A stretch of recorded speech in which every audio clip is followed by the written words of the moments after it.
I was born and raised in a small town south of Atlanta where everyone knew each other. I'm Eleanor Jefferson, 68 years old, and I've worked as a schoolteacher all my life, raising not only my own children but hundreds of others. My daughter Keisha is my pride and joy, the only child God blessed me with after her father left us when she was just 5 years old. That night, when Robert packed his bags and said he loved another woman, I vowed my child would never feel her father's absence. I did everything I could to ensure she never lacked love or opportunities. I worked 2 jobs to pay for her education at Spelman College, $32,000 a year. In the mornings I taught at school, and in the evenings I cleaned offices downtown. On weekends I cooked for a local cafe.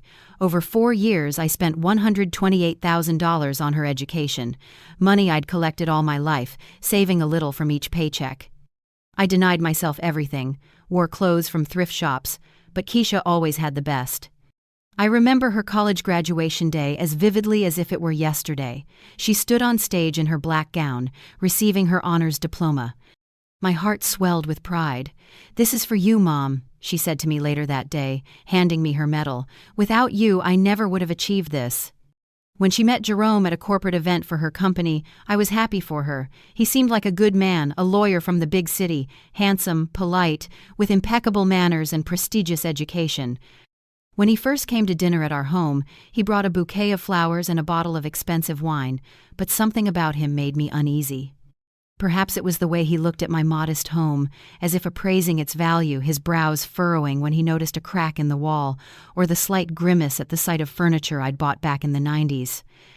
Or how he never offered to help when I set the table. He sat talking to Keisha about his career, his connections in high society, about how important it was to properly position oneself in society.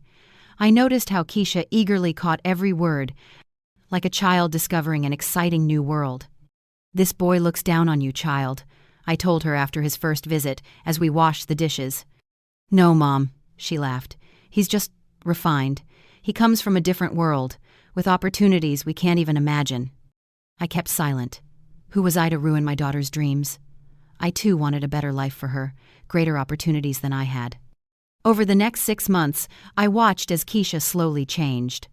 She began to speak differently, stretching her words to sound more refined. She changed her wardrobe, replacing the bright dresses she always loved with subdued pastel-colored suits. She even started straightening her beautiful curly hair, the same hair I took such pride in when I braided it during her childhood. "Mom," Keisha said to me one evening when she came for dinner, now a rare event, since she spent most weekends with Jerome at his elite condo downtown. "Jerome and I are getting married. But there's something you might not like." I sat down, ready to hear whatever she had to say. My heart beat faster. I knew this conversation could go many ways, and intuition told me it wouldn't be an easy discussion. "Jerome thinks the wedding should be refined, elegant. He's inviting his colleagues and clients. It's important for his career."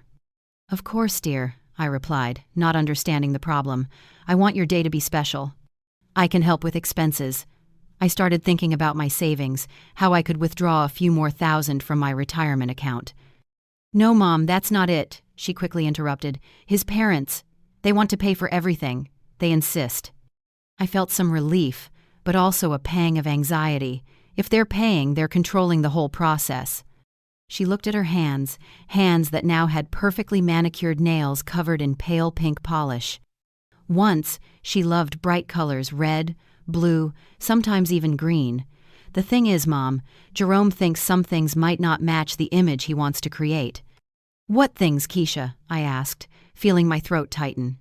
Taking a deep breath, she said, "He thinks your church dress is a bit outdated, and your hairstyle, and the way you express your emotions during church services." "Express emotions?" I repeated, not believing my ears. "You mean when I shout amen or raise my hands in praise to the Lord? That tradition that's existed in our community for hundreds of years?" Keisha lowered her eyes, her face betrayingly reddened. I felt something cold touch my heart. Is he ashamed of me? "No, Mom, he wants everything to be perfect. He even hired a wedding coordinator from New York, a woman who has organized weddings for many influential people. He says every detail needs to be stylish." I nodded, swallowing the pain that rose to my throat like a burning coal. "I understand. I'll buy a new dress and go to the hairdresser. I tried to smile, but my lips trembled. Maybe it's time for me to change my style, cut off my braids that I've worn all my life. Keisha wouldn't look me in the eye, continuing to nervously twist the ring on her finger, a diamond ring probably worth half my annual salary. It's not just that, Jerome thinks. Perhaps it would be better if you were just a guest, without the traditional mother of the bride entrance, without a speech. A guest? At my only daughter's wedding? My voice broke on the last word. I recalled how for years I had dreamed of this day. How I imagined walking my beautiful daughter down the aisle, substituting for the father who wasn't there. How I planned to give a speech about what a blessing she had been to me all these years. Tears filled my eyes, but I quickly wiped them away. I didn't want Keisha to see how deeply her words had hurt me. I understand, I said, trying to control my voice. If it will make your day better, I'll just be a guest. Little did I know that this was just the beginning. A week before the wedding, after I had already bought a new dress for $175, setting aside half my monthly pension, Keisha called me with a tone I had never heard before, cold and businesslike, as if she were speaking not to her mother but to a casual contractor. "Mom, there have been some changes to the wedding plan." Her voice sounded strangely official. "What changes, dear?" I asked, feeling my heart sink with a bad premonition. "We've decided to make the ceremony more intimate. Just the closest circle." My heart froze. "What do you mean?" I asked, though I already knew the answer. "Jerome thinks it would be better if you didn't come to the ceremony. You can come to the reception afterward. There will be many people there, no one will even notice." I couldn't believe my ears. 40 years of sacrifice, sleepless nights, extra shifts at work, and now my daughter is telling me I'm not invited to the most important event of her life? "Keisha, is this a joke?" My fingers gripped the phone so tightly that my knuckles turned white. "Mom, please understand. Jerome's parents are very conservative. They're funding the entire wedding, $45,000. His mother wants everything to be traditional. She ordered special flower arrangements from France, invited a string quartet from Juilliard School. And isn't the mother of the bride at the wedding a tradition?" My voice trembled, but no longer from sadness, rather from anger slowly burning in my heart. In what traditions is a mother not part of her child's wedding? Just, his family is different from ours. They're from Connecticut, you understand. They have different standards. She spoke as if standards from Connecticut automatically outweighed everything I had taught her over 40 years. Standards? I could barely pronounce the word. And I don't fit them, right? An old black woman from the South who talks too loudly and dresses too brightly? Is that what Jerome is ashamed of? "Mom, don't complicate this, please, and don't make it about race. That's not it." "Then what is it? Explain to me, Keisha, what's it about if not my background, not my skin color, not my accent? Why can't a mother of the bride be present at her own daughter's wedding?" A long pause fell. I heard Keisha breathing deeply on the other end of the line. "Jerome says you're too emotional, that you might make a scene, that you—" "Enough," I interrupted her, feeling each word wound my heart like a knife. "I understand. Tell your fiancé he won't have to worry about my presence. I won't come." "Mom, wait!" I hung up, feeling tears streaming down my cheeks. For 40 years I had given everything to this child. For 40 years I had put her needs above my own. And this is her gratitude, cold rejection for the sake of a man she's known less than a year. That day, something in my heart broke. My child, my flesh and blood, was so ashamed of me she didn't want to see me at her wedding. The person I had raised, fed, supported, protected, now considered me not refined enough for her new life. That evening, I sat alone in my living room, looking at pictures of Keisha. Here she is, 5 years old, with a wide smile and curly hair, jumping in puddles after the rain. Here she is, a teenager, receiving an award for first place in a school history competition. Here she is, a college graduate in a gown, diploma in hand. When did she change? When did my confident, proud of her heritage daughter turn into a woman who is ashamed of her own mother? On the wedding day, I sat alone in my living room, dressed in a new dress that no one would see, holding my grandmother's antique brooch that I had planned to give to Keisha as something old for her wedding attire. The brooch had been in our family for 5 generations. My great-grandmother received it from her mother, who had been a slave, and managed to buy her freedom by working as a seamstress. $280 I spent on hair and makeup that no one would appreciate, plus $175 for a new dress that would now hang in the closet as a reminder of the most painful day of my life. At 9 in the morning, I received several messages from friends who were invited to the wedding. "Eleanor, we don't see you. Where are you?" wrote Beverly, my best friend for 30 years. "The ceremony is about to begin," wrote Ruth, my godmother. I didn't respond. What could I tell them? That my own daughter decided I wasn't good enough for her new world? At 10 o'clock, my phone rang. It was Beverly. "Elle, what's going on? Why aren't you at Keisha's wedding?" "I wasn't invited, Bev," I answered quietly.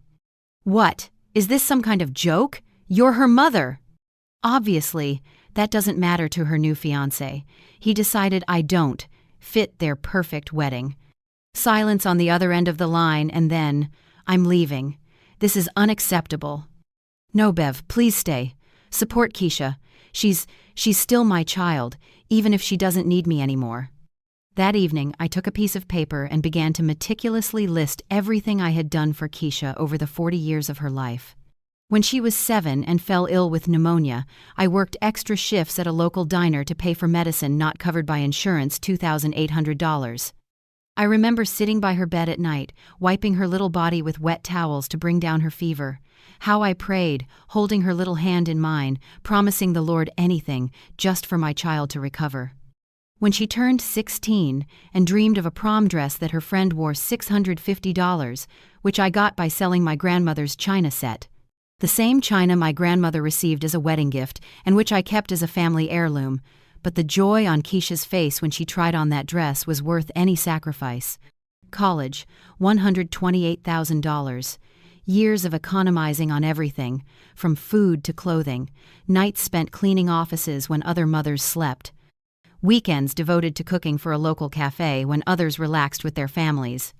First car, $8,500. First deposit for her apartment in the city, $15,000. The total exceeded $200,000 money I could have used for my own retirement, for the travels I had dreamed of all my life, for a house by the lake like my sister Margaret's, who always told me, "Elle, you do too much for that child. Think about yourself a little." But I never regretted these expenses, until today. The phone call came a month later. I had just returned from church, where I had to answer uncomfortable questions every week about my absence from my daughter's wedding. I made up various excuses that I felt unwell, that there was a schedule conflict, that the ceremony was very small. Anything to protect Keisha's reputation, so no one would know how she had rejected her own mother. Keisha's voice sounded as if she had been crying for a long time. "Mom," she whispered, "can you come over? I need to talk." I should have refused, should have said that if I wasn't good enough for her wedding, then I wasn't good enough for her problems, but a mother's heart can't refuse a child in trouble. Despite the pain she had caused, I was at her new luxurious home within an hour. This was the first time I had seen the place where my daughter now lived, a huge 3-level house in the most prestigious area of the city. When I pulled up in my old Ford, I felt the contrast between my modest life and this oasis of luxury. Keisha opened the door with eyes swollen from tears. Her perfectly styled hair was now disheveled, makeup smeared across her face. She looked like a little girl who had just fallen and scraped her knee, seeking comfort from her mom. "He's gone, Mom," she said, falling into my arms. "Jerome is gone." I led her to the couch, a luxurious leather couch that probably cost more than my monthly pension. Here she told me everything. Jerome wanted her to sign a prenuptial agreement after the wedding. A contract that protected all his property and practically left her with nothing in case of divorce. He controlled her every move, criticized her clothes, her friends, even the way she spoke. He said I was too ordinary, that his colleagues laugh at my manners, that I embarrass him. Keisha sobbed, wiping tears with the back of her hand like she did in childhood. He said I wasn't trying hard enough to fit into his world. Then she confessed something that made my heart squeeze even tighter. "We're in debt, Mom. The wedding didn't cost $45,000, but $75,000. Jerome's parents only gave us $20,000. We took the rest as credit." He said we had to impress everyone, that it was an investment in our future. Now the bank calls every day, and Jerome has simply disappeared. I don't know what to do. She showed me the bills, mountains of unpaid credit, interest accumulating every day. At that moment, I realized my daughter hadn't just come for emotional support. She came for money, as always. First, she rejected me, and now, when her world was falling apart, she remembered the mother who always saved her. I could have said, "I told you so," or, "Now you know what it's like to be rejected." I could have turned around and left, just as she had done to me. I could have reminded her how she had been ashamed of me in front of her superior friends, but looking at her broken heart, I realized she was already punished more than she deserved. In her eyes, I saw not just financial despair, but real pain from betrayal and loss. "How much do you owe, Keisha?" I asked quietly. $55,000, she replied, lowering her head, plus $3,200 on credit cards. I didn't even know he had opened a credit card in my name. Jerome said it was necessary for our lifestyle. I took a deep breath, feeling a heavy burden settle on my shoulders. All my pension, all my retirement savings amounted to $67,000. I had planned to use this money to finally fulfill my dream to go to Paris, the city I had taught my students about for 40 years but never seen with my own eyes. Every night before bed, I browsed through travel agency brochures, imagining myself sitting in a cafe in Montmartre, observing the life of the city I had read so many books about. Now this dream seemed to slip through my fingers, like many other dreams I had postponed for Keisha. "Sometimes we make mistakes, baby," I said, taking her hands that no longer had perfect manicures, nails bitten to the quick from stress. "Sometimes we allow other people to convince us we need to be someone else to deserve their love, but true love doesn't require such sacrifices." "Will you forgive me, Mom?" she asked through tears, "for not inviting you, for being such a terrible daughter." I hugged her tighter, feeling her body shake with sobs. "Baby, I forgave you the very moment you called."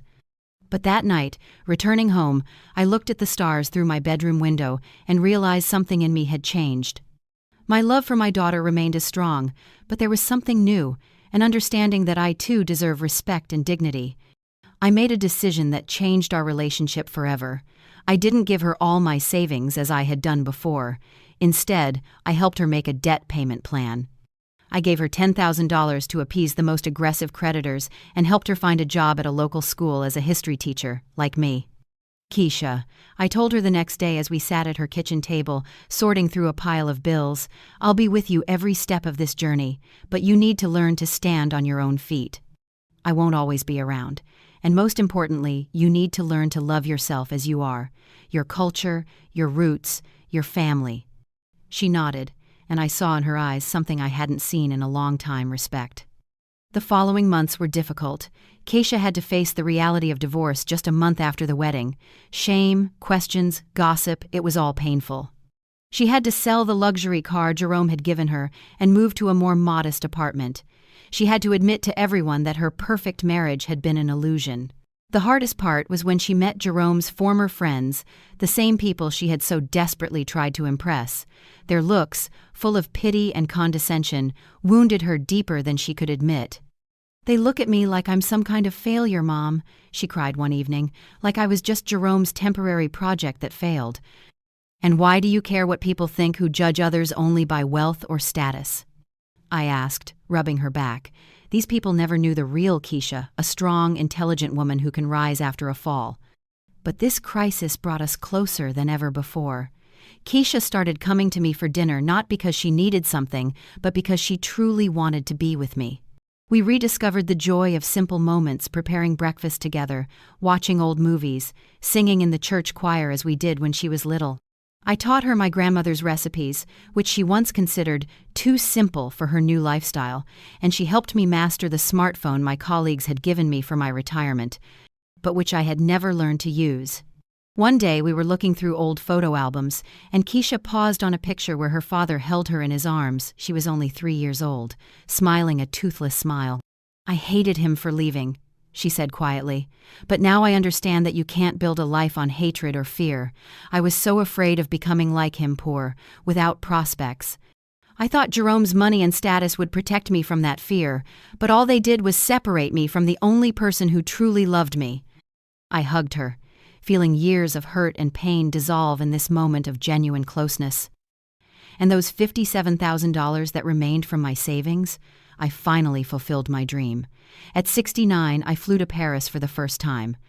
I stood beneath the Eiffel Tower, wandered the streets of Montmartre, drank coffee in cafes I had read about all my life.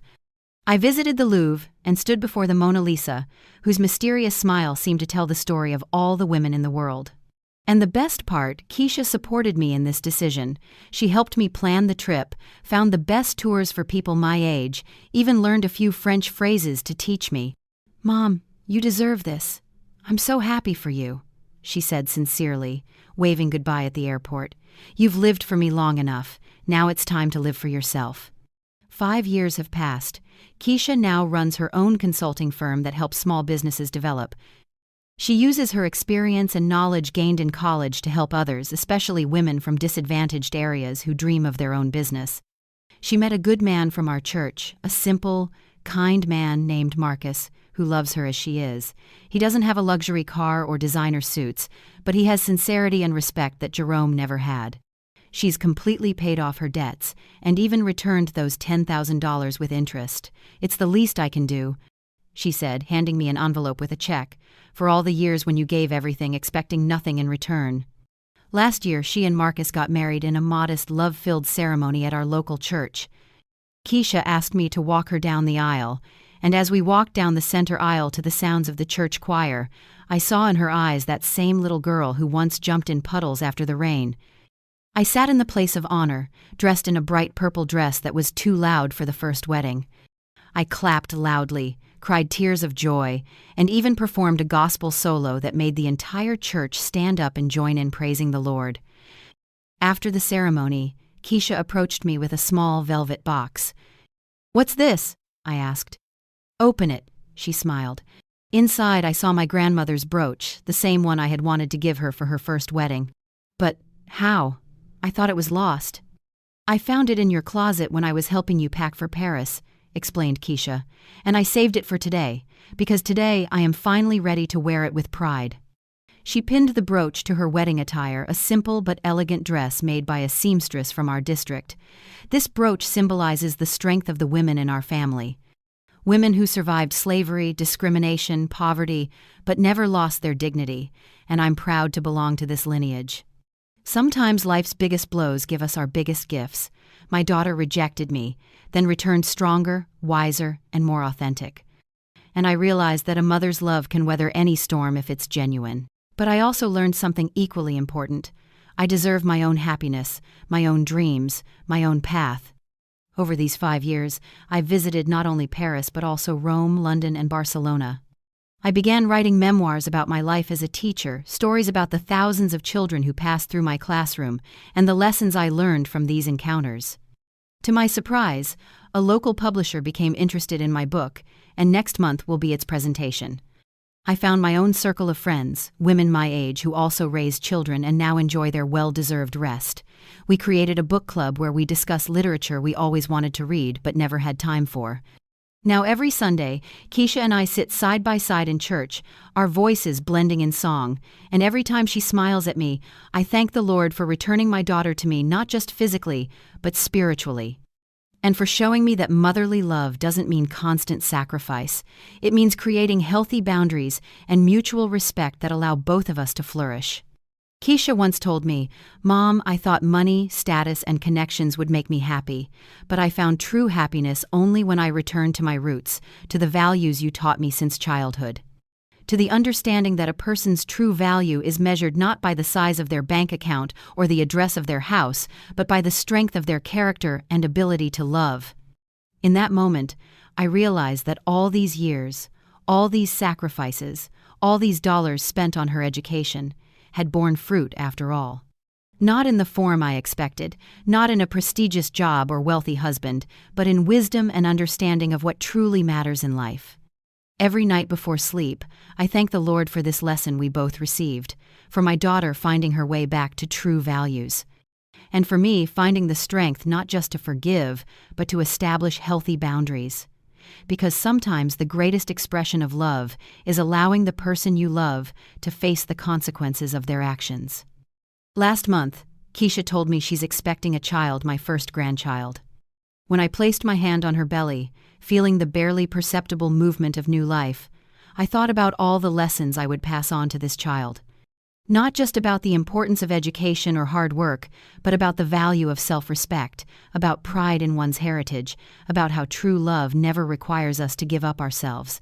Now I'm 73 years old, and I can confidently say that the last 5 years have been the happiest of my life. Not because everything is perfect, not because there are no problems, but because I finally understood. My value isn't measured by how much I can give to others. I have the right to my own life, my own dreams, my own boundaries. And this lesson, perhaps, was the most important gift I could pass on to my daughter. Not money, not material things, but the example of a woman who respects herself enough to say no when necessary, and yes to her own dreams. The day Keisha banned me from her wedding, I thought I had lost her forever. But the truth is that this painful moment became the beginning of a new, deeper connection between us. A connection based not on dependency, but on mutual respect. Not on obligation, but on true love. And if you ask me if that pain was worth it, I'll answer, every tear. Because sometimes we have to lose everything to find what truly matters. Sometimes we have to let our children fall so they can learn to rise, and sometimes we have to let our hearts break so they can heal stronger than before.